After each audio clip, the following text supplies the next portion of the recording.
नमस्कार।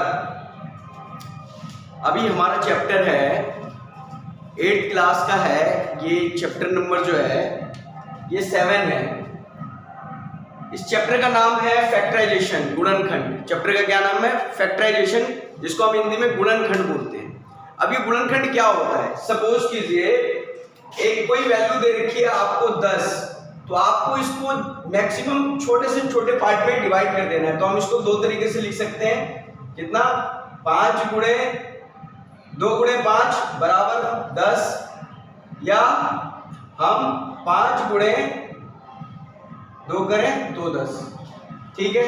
सिमिलरली एक और हम कोई एग्जांपल लेते हैं। सपोज कीजिए हमारे पास है 12, तो 12 को हम मैक्सिमम कैसे, इसका गुणनखंड मतलब इसको सेगमेंट में बांट देना है, इसके कई टुकड़े करके देखने हैं। ठीक है।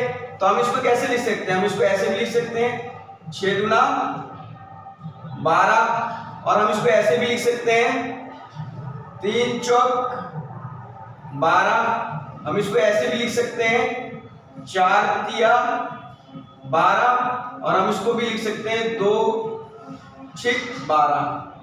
ठीक है। तो हमने क्या किए कि हमने इसके अलग अलग गुणनखंड करके देखे, मतलब हमने इसके अलग अलग फैक्टर करके देखे कि इस 12 के क्या क्या फैक्टर हो सकते हैं। तो देखिए यहाँ पर 12 के ये 4 फैक्टर हो सकते हैं।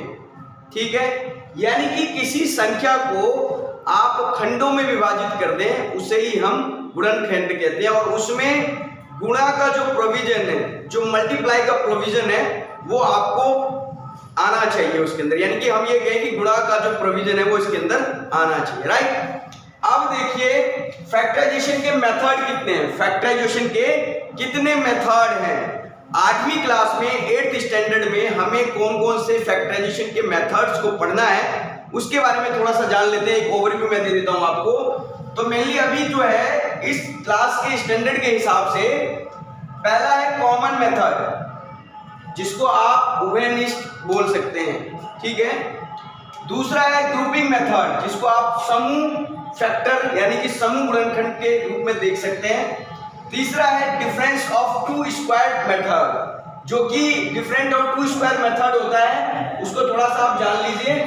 Different of two square method के अंदर होता है A square minus B square. Right. जिसको हम एक बार कैसे सिंपली एक बार प्लस में लिखते हैं और एक बार माइनस में लिखते हैं। राइट। उसके बाद आता है परफेक्ट स्क्वायर मेथड। उसके बाद क्या आता है? Perfect square method. इसके अंदर दो हैं, एक है a प्लस बी का होल स्क्वायर, जो कि a square plus B square plus 2ab होता है, और एक होता है a माइनस बी का होल स्क्वायर, जो कि होता है a square plus B square minus 2ab। ठीक है। तो बेसिकली यहाँ पर फैक्टराइजेशन के अंदर आपके पास अभी जो है इस क्लास 8 के अंदर ये 4 मेथड जो है आपको पढ़ने हैं, जिसमें से सबसे ज्यादा यूजफुल जो है वो नंबर 4 का है, perfect square method. Perfect square method के थ्रू फैक्टराइजेशन करना, ये आपको अगली क्लास में 9th और 10th में सबसे ज्यादा इसी का यूज होना है। तो सबसे ज्यादा ध्यान हमें इस वाले मेथड पे देना है। राइट। फिलहाल हम इसके चारों पार्ट पढ़ेंगे, जिसमें सब पहला पार्ट है कॉमन मेथड। तो कॉमन मेथड में आप कैसे फैक्टराइजेशन करते हैं उसको थोड़ा सा हम समझते हैं। हम इसका एक एग्जांपल ले लेते हैं। सपोज कीजिए हमने एक इसका एग्जांपल लिया कि मान के चलिए हमने लिया 9x square minus 12x। Right. तो इसमें पहला वर्ड क्या है? कॉमन है, कॉमन। तो ऐसी जो हमें वैल्यू दे रखी होगी, तो हम इसको कैसे सॉर्ट आउट करेंगे कॉमन मेथड से, उसको हम समझते हैं। कॉमन मेथड से हम इसको कैसे सॉर्ट आउट करेंगे उसको हम समझ लेते हैं। बाकी जो है 1 बाय 1 हम आगे पढ़ेंगे। राइट। तो आप देखिए इसके अंदर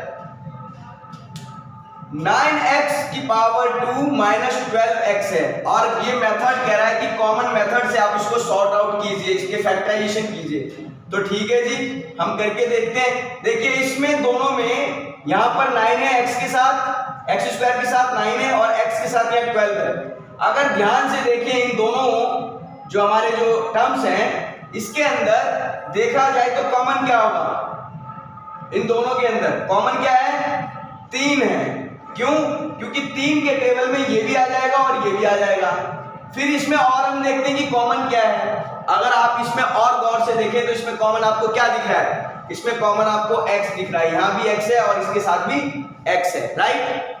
तो यहाँ पर अगर हम 3x ले लें तो यहाँ से क्या बचेगा, यहाँ पर केवल x बचेगा, क्योंकि हमने 3 तो ले लिया, सॉरी यहाँ 3x बचेगा, 3x बचेगा, राइट।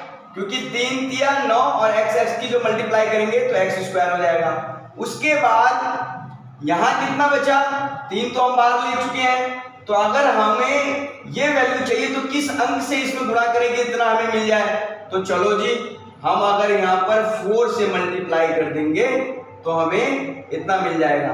अब इसी को आप देख लो सॉर्ट आउट करके, इसको सॉल्व करो, ये आ जाना चाहिए।